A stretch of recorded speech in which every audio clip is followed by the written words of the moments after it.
Apakah Tuhan masih berbicara lewat tanda-tanda aneh? Saudara, pernahkah saudara mengalami hal-hal yang tidak biasa dalam hidup? Mimpi yang terasa sangat nyata, sampai bangun masih ingat-ingat. Peristiwa kebetulan yang berulang-ulang terjadi. Atau kejadian yang tampaknya aneh dan sulit dijelaskan secara logika. Lalu muncul pertanyaan besar. Apakah ini tanda dari Tuhan? Atau jangan-jangan hanya perasaan, sugesti, atau bahkan penyesatan? Hari ini kita akan belajar bersama. Apakah Tuhan masih berbicara lewat tanda-tanda aneh? Jika iya, bagaimana cara membedakan tanda dari Tuhan dan bukan dari Tuhan? Mari kita bahas.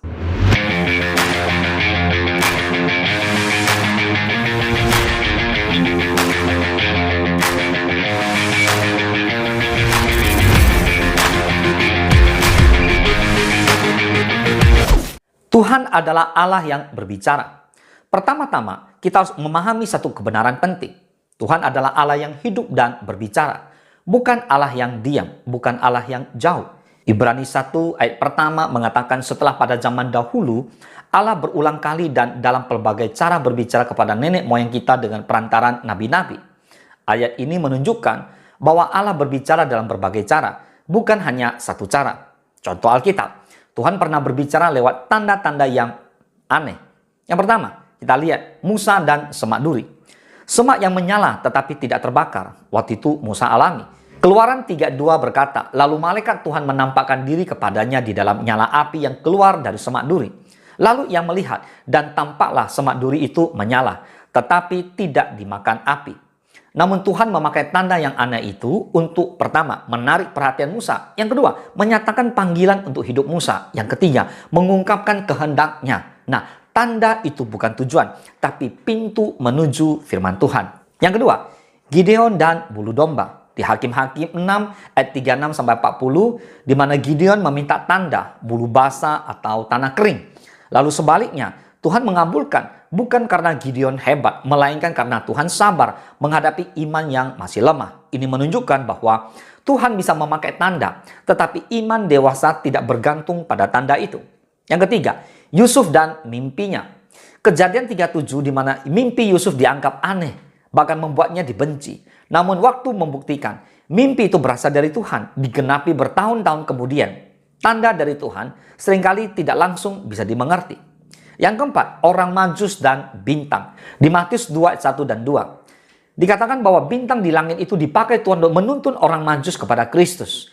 Tuhan bahkan bisa memakai bahasa alam untuk membawa orang kepada Yesus. Nah saudara, tetapi tidak semua yang aneh itu berasal dari Tuhan. Ini bagian sangat penting. Kita lihat. Di 1 Yohanes 4 ayat 1 firman Tuhan berkata, saudara-saudaraku yang kekasih, janganlah percaya akan setiap roh, tetapi ujilah roh-roh itu, apakah mereka berasal dari Allah, sebab banyak nabi-nabi palsu yang telah muncul dan pergi ke seluruh dunia. Alkitab tidak pernah mengajarkan kita untuk menelan mentah-mentah setiap tanda.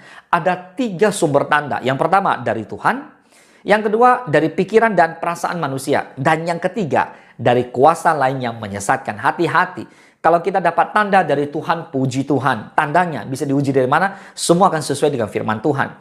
Kedua, dari pikiran perasaan. Bisa jadi pikiran kita memikirkan hal itu. Lah itu yang muncul jadi tanda. Hati-hati, ini bisa salah.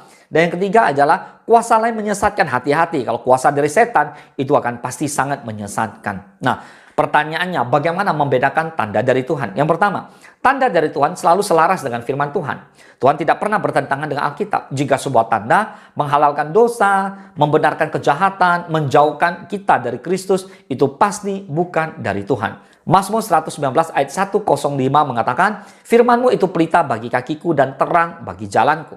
Yang kedua, tanda dari Tuhan membawa damai, bukan kekacauan. Di 1 Korintus 14 ayat 33 berkata, sebab Allah tidak menghendaki kekacauan, tetapi damai sejahtera. Tanda dari Tuhan mungkin menantang, tetapi tidak membuat kita panik berlebihan, takut tanpa arah, atau terobsesi berlebihan. Yang ketiga, tanda dari Tuhan akan menuntun kepada ketaatan.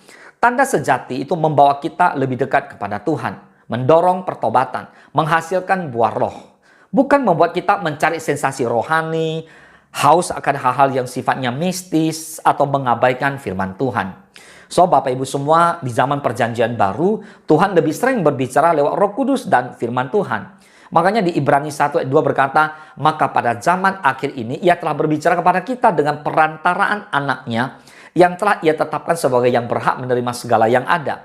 Oleh dia Allah telah menjadikan alam semesta. Fokus kita bukan lagi mencari tanda-tanda aneh, tetapi mengenal Yesus dan taat kepada firman-Nya. Yohanes 10:27 berkata, domba-dombaku mendengarkan suaraku dan aku mengenal mereka dan mereka mengikut aku. Jadi, apa jawabannya? Apakah Tuhan masih bisa berbicara lewat tanda-tanda yang aneh? Ya, Tuhan bisa. Apakah kita harus mengejar dan bergantung pada tanda-tanda itu? Tidak.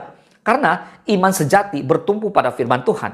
Kedewasaan rohani tidak haus akan sensasi. Hubungan dengan Tuhan lebih penting daripada tanda. So, ini adalah sebuah penegasan bahwa Tuhan tidak mencari orang yang selalu meminta tanda. Tetapi Tuhan mencari orang yang mau mendengar, mau taat, mau berjalan dalam iman. 2 Korintus 5:7 berkata, sebab hidup kami ini adalah hidup karena percaya, bukan karena melihat. Boleh katakan amin. Tuhan Yesus memberkati.